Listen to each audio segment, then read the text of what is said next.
Last year, you made a powerful statement saying the reason people are watching women's basketball is not just because of one player, but because of you two. A year later, do you feel like you're Next question. The reporter didn't finish his question. He didn't need to. Angel Reese summed up the WNBA's current dynamic with Caitlin Clark in 2 words. And that dynamic just shifted. Clark's impact is clear. Millions of fans, sold-out arenas, record views. But the league fumbled the opportunity. Instead of embracing her, many pushed back, questioning the hype, downplaying her role, even mocking her fans. They saw Clark as a threat, not an asset. To outsiders, it made no sense. But the WNBA last year, bless their hearts, finally got a star.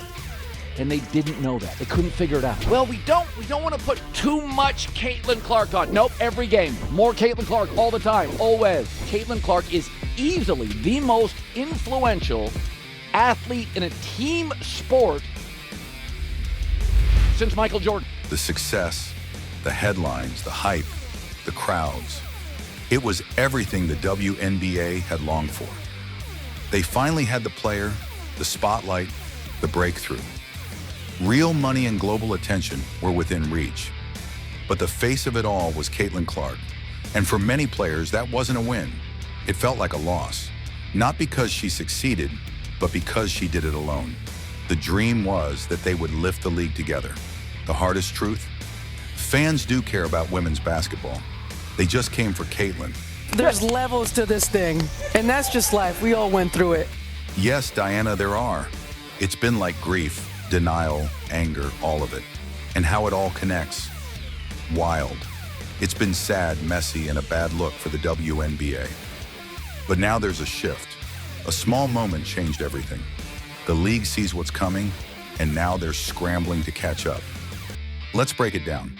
But first, like the video if you're ready to see the WNBA cave to Caitlin, and don't forget to subscribe. Now let's rewind. Yeah, the reason why we watching women's basketball is not just because of one person. It's because of me too, and I want y'all to realize that. By this time last season, Caitlin Clark was already dominating WNBA minds. She didn't just arrive, she exploded.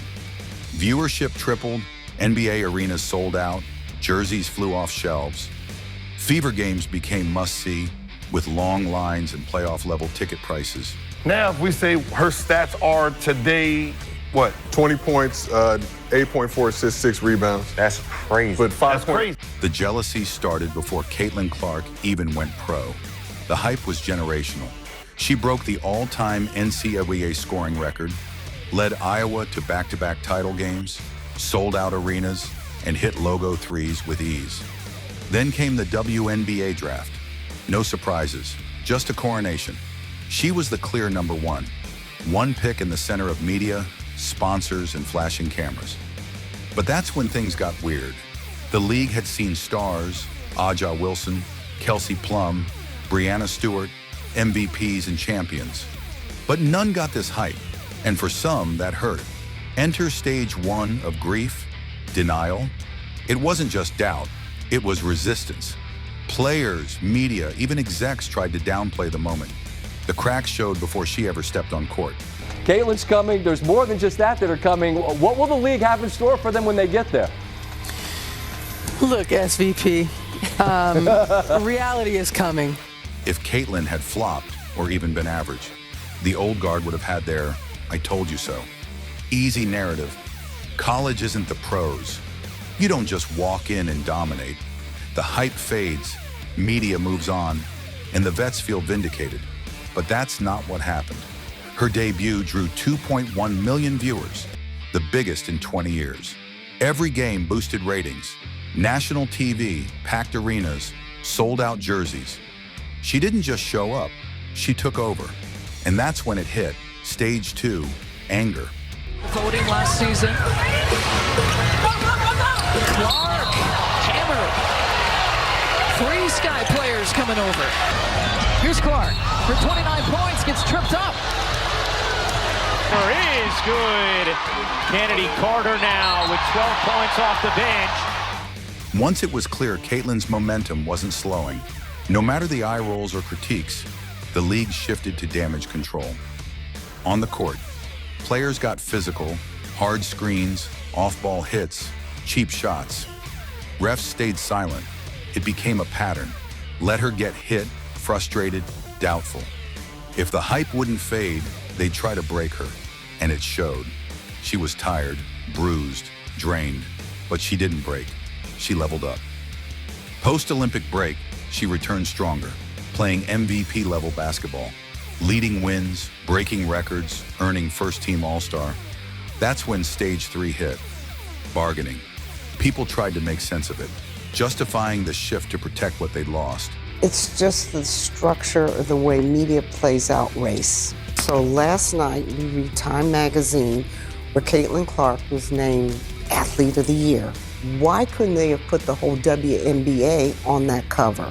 The one thing that I cannot deny is the amount of little girls that were showing up to follow her. Little girls with their parents and the fervor and the energy there. Why her? Same thing. Why her? Well, but she was a white girl from the middle of America. They avoided attacking Caitlin directly. It would backfire. Instead, they targeted everything around her. The fans, the media. To them, Caitlin wasn't the problem. Everyone else was. She got special treatment. Her fans weren't real WNBA supporters. The narrative shifted. If you like Caitlin, it was because of her skin color. Forget she led the league in assists as a rookie or drew record crowds. None of that mattered. The story wasn't about her skill, it was about bias. While Caitlin is fantastic and I think she's going to have an incredible career in the WNBA, there are women that were worthy of coverage prior to her arriving, and I just will not be silenced when it comes to that. It's the classic propaganda move. Repeat the lie until no one questions it. Now, some actually doubt Caitlin's talent, calling her lucky instead. But if they thought this would quiet the Caitlin Clark effect, they were wrong. Veterans started joining Indiana Fever. Not just anyone, but champions like Dana Bonner, Natasha Howard, Sydney Coulson. They came for one reason, Caitlin Clark. Not long ago, media like Cheryl Swoops said no one wanted to go to Indiana. Diana Taurasi even mentioned those rumors. That story is dead. Indiana isn't just a stop, it's the destination. And with that, the floodgates open. And for the first time in history, WNBA games will be played in the United Center. The Chicago Sky will host the Indiana Fever at the UC on Saturday, June 7th, and on Sunday, July 27th. First came the arena upgrades. Games moved, not for playoffs or all-stars, but for Caitlin Clark. Smaller gyms gave way to NBA arenas because demand wasn't optional. More seats were needed when she played. Then the broadcast schedule. 41 of 44 Fever games nationally televised. Not just visibility, total saturation. Networks bet everything on Caitlin, giving her prime time nearly every night. Preseason games followed. One exhibition sold out a 15,000-seat arena. No standings, no playoffs, just Caitlin. Fans paid hundreds just to watch her warm up. And the average reported ticket price was $650. Now, if you do the math here and you do 15,000 people times $650, that is almost $9.75 million just for a WNBA preseason game. By then, the Caitlin Clark effect couldn't be ignored. It wasn't hype or spin. It was real math, money, and momentum. For many players, the reality was clear. Their teams weren't the focus. Caitlin was. Promotions spiked only when she played. Ticket sales soared with her visits. Broadcasters, sponsors, and fans all knew it. Amid sold-out arenas and marketing pushes, acceptance grew. And with it, players began to speak out.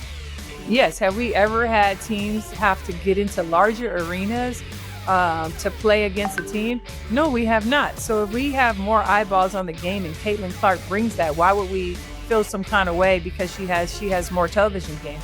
I think we have to understand that when one player eats, we all eat. And as we all get more opportunities, it just opens it up for everyone else. Caitlin Clark a problem, bro. Yeah, see that. I just think about my rookie year and I think about how I came into the league and I'm like, bro, it was such a crazy transition for me to just understand what it's like to play at the pro level.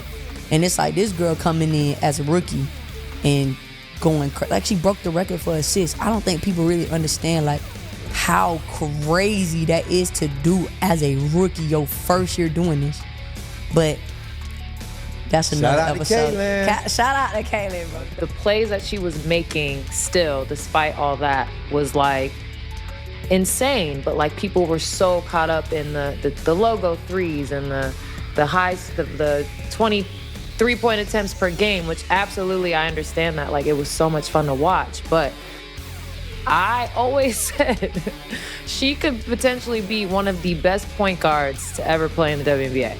Has the coverage been perfect? Numbers snubs, double standards, and critics remain.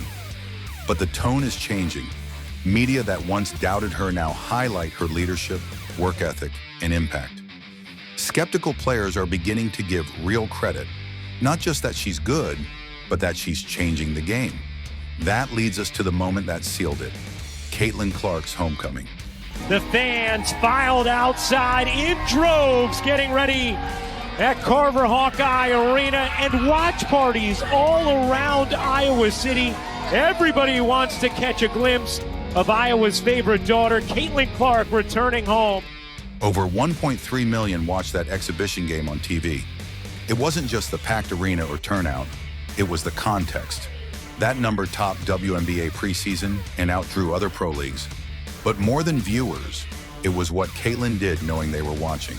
She didn't shy away, she thrived, fully aware of what fans came for. Possessions of the day for Brazil. Here's Clark. Wow! You bet! From beyond the logo! With all eyes on her, Caitlin ran up court and hit a three from the exact spot she broke the NCAA scoring record. It wasn't just a shot, it was a statement.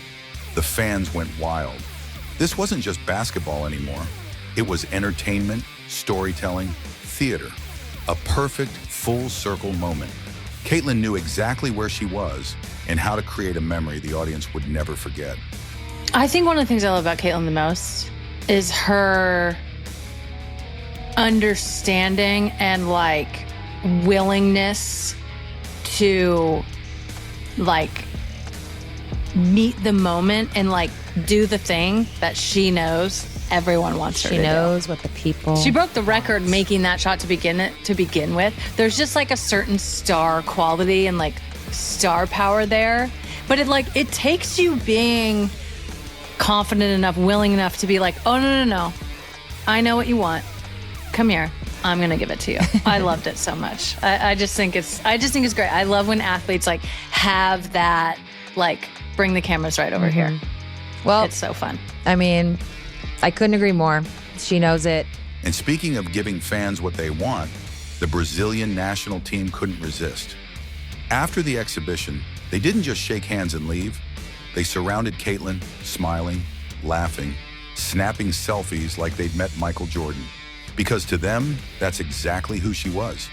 Yeah, it is clear that she is having her freaking Michael Jordan moment right now. This was the moment. Sold out crowd, 1.3 million viewers, opponents swarming her for autographs after the buzzer. In a world of sound bites and snapshots, perception often beats proof. Everyone knew the numbers, the broadcasts, arena upgrades, merch sales, media buzz. But this moment was different. This was when the illusion broke. The illusion that it was about anyone else. Well, 1.3 million people watched it on ESPN. 1.3 million people. Let me put that in perspective, just between us. No NBA preseason game has had that audience in the last 7 years.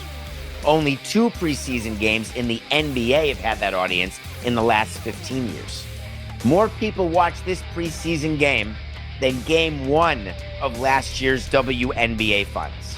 No MLB spring training game has ever come close. The most is when 912,000 people watched the Yankees-Phillies, and that was 20 years ago. 1.3 million people watched Caitlin Clark.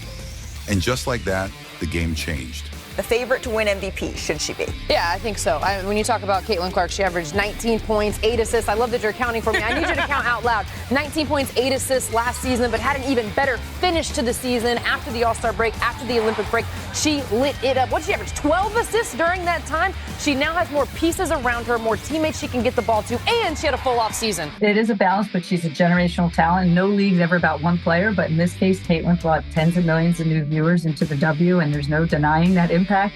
Not just in the WNBA, but the world of sports. Adam and I talk all the time about who's the most popular athlete in America, you know.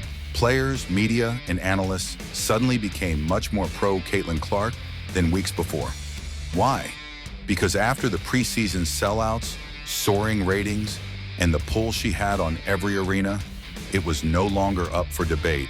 Like this season, people are trying to get on the right side of history after kind of being weird the first year. So I can see, like, the narrative is already kind of, they're waiting for her to produce so that they can say, like, they were right. They can start the offseason once it all clicks. Caitlin Clark wasn't just riding fame, she was outworking everyone. While most eased into offseason, Caitlin jetted between big appearances, speeches, NFL owner meetings, the Masters, then still showed up at the gym by 8 a.m. every day. No excuses, no skips, no burnout. Not just discipline, legendary, straight from the Kobe Bryant playbook. Whatever you want to call Mamba mentality, whatever you define as Mamba mentality, there's no question about it that Caitlin Clark has it. Caitlin Clark is bigger, stronger, and ready to dominate. Her body suits the pro grind, her decision-making is sharper, and her confidence has grown. She's no longer just adjusting to the WNBA, she's set to take it over. Haters either try to praise her early or stay silent, grieving not being the star. That's the core of it. Some show frustration, others go quiet, while a few, like Sophie Cunningham, embraced it from the start. The moment has come. The proof is everywhere. That Iowa preseason game wasn't hype. It was the rebirth of the Caitlin Clark effect. And this time, it's bigger than ever. If you're still here, drop a trophy in the comments for making it this far. Thanks for watching.